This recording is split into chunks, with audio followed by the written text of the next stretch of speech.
How's it going, YouTube? It's been a few days since Extreme Rules, the horror show at Extreme Rules. Overall, I thought it was a decent pay-per-view. I don't think there's anything really wrong with it, but it also wasn't very memorable, which, you know, that's okay. They don't all have to be. But like I said, overall, I thought it was pretty good. Let's go over what some of these matches were. I didn't realize the SmackDown Tag Team Championships were going to be on the line with The New Day and Shinsuke Nakamura and Cesaro. Anyways, ended up being a tables match, and Cesaro and Shinsuke Nakamura won, and I'm so excited about that because Shinsuke and Cesaro are two of my favorite wrestlers right now. And if you've seen the pay-per-view and you watched Kofi get put through the table at the end, yeah, actually stacked tables, holy shit. He actually hit hard. Like, I could feel the thud when he got slammed through those tables. That was a surprisingly good match. I loved it. Okay. Apollo Crews and MVP did not have their match. They said that Apollo Crews is not medically cleared, and he showed up there that day. You know, who knows what the real story is, but yeah, they didn't have their match, so MVP is claiming himself now to be the United States champion, which really he is not, and we'll kind of see that theme running on some of the other matches too. You know what, we'll get that one out of the way. Why not? Where's that? Asuka versus Sasha Banks for the Raw Women's title. Now, nobody won this. Technically, I would say Asuka is still champion, but you know, Stephanie McMahon made a good point on Raw on Monday. She said that, you know, really Sasha didn't win it and Asuka didn't win it either. So, I mean, they're going to have their rematch next week on Raw. But basically, there was a lot of shenanigans going on in this, and Sasha, it seemed as though Sasha won, but that's because Bayley had the referee suit on after Asuka spit the green mist on the referee by mistake, and then Bayley counted the pinfall for Sasha, and it was a mess. It was a good match, but it was all over the place. So yeah, really, there's no clear winner there. And now we have, kind of like with MVP, now we have Sasha Banks proclaiming herself the Raw Women's Champion, which really she's not. So yeah, that's kind of a theme going on right now, I guess. But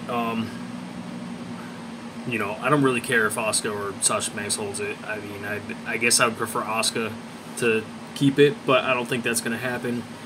And as far as MVP and Apollo Crews go, I don't know what's going on with Apollo Crews. He might actually be injured. He hasn't been around for a little bit. And I'm hoping that Apollo Crews, I'm hoping they still have him listed as the actual U.S. champion. I haven't checked on that yet. But I'm not liking the belt from MVP, guys. I don't like it. I like the original U.S. title belt, not this new MVP belt with, I don't know, it looks like there's too much gold in it, and we got that a lot in some other belts. So, anyways, let's move on. Bayley versus Nikki Cross.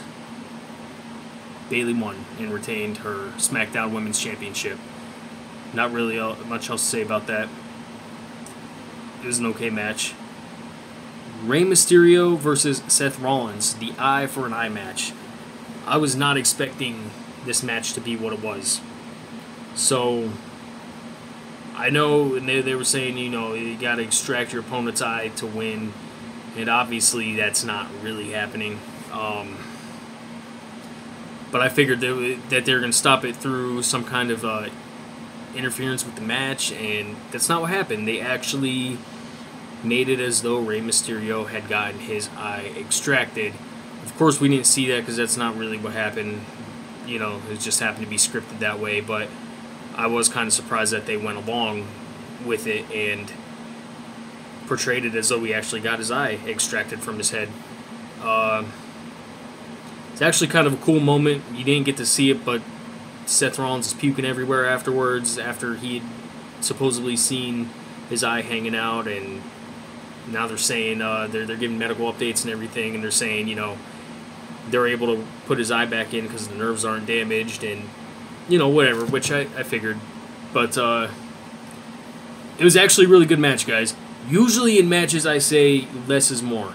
You go out and you kind of slow your pace down a little bit, build it up for a couple really hot spots, but you know what? There are exceptions to that, and this match was one of them. These guys had their feud going on, and they've been at each other's throats so much. This match just started off at 150%. They were going at it right away, and they were on full speed the entire match, and it was awesome because you could feel the tension between these guys because they've been feuding for so long. So, you know, props to both of them. It was really good. We've got... yeah, I'll save that one for last. All right, Braun Strowman versus Bray Wyatt. It was okay. It was exactly what I thought it was going to be. Another cinematic kind of fight. I didn't hate it. I didn't love it. It was okay. Had its moments for me. But at the end, Bray Wyatt won. Pulled Braun Strowman into the lake. And then you see the red lights, and Bray Wyatt comes up as the Fiend, who we haven't seen in a while. So that was a cool moment. I liked the way they ended that. And that was the end of the pay-per-view. But the match that should have been the end of the pay-per-view, Drew McIntyre versus Dolph Ziggler. This match was awesome. I loved it. Now, I knew Dolph Ziggler was going to do something crazy because we didn't know what the stipulation was going to be. And Dolph Ziggler went out. I'm immediately thinking, like, okay, well, he's got to choose something that's going to be unfair for Drew McIntyre. Like, maybe he's going to pick a handicap match. Because it doesn't matter if he picks an Extreme Rules match or a Steel Cage match. You know, it's still going to be fair between the two. But it wasn't. He came out and he said it was an Extreme Rules match for him. But Drew McIntyre was still following all the rules of a traditional match. So he was definitely playing at a huge handicap. This whole match was awesome. The story between these guys going back and forth. And Drew McIntyre, you could see it, just he's ready to unleash on Dolph Ziggler with weapons and everything, and he just couldn't do it. It was a great match. Drew McIntyre retained. The way he retained at the end was awesome, too. Dolph Ziggler was getting ready to, I don't know what he was getting ready to do to him.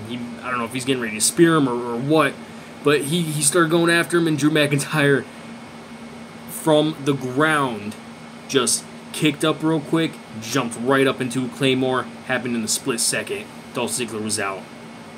Awesome match. Should have been the main event of the show, but, you know, they decided to go with Braun Strowman and Bray Wyatt instead, and, you know, whatever.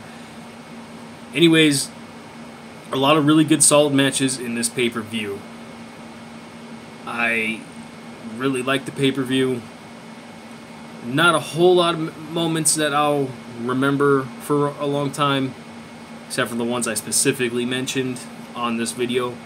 But, yeah, overall it's not bad. I would say the pay-per-view was average. You know what? It was a little better than average. We'll say that, which, hey, man, it entertained the hell out of me, so it was good. Anyways, guys, I got some videos already filmed. I'm going to put those up, too. So, yeah, like, subscribe. Go ahead and comment. Let me know what you thought about this pay-per-view, the horror show at Extreme Rules. I really like the horror show idea, so hopefully they kind of go with that next year, too. Alright, guys. We'll see you for this next video. Take it easy.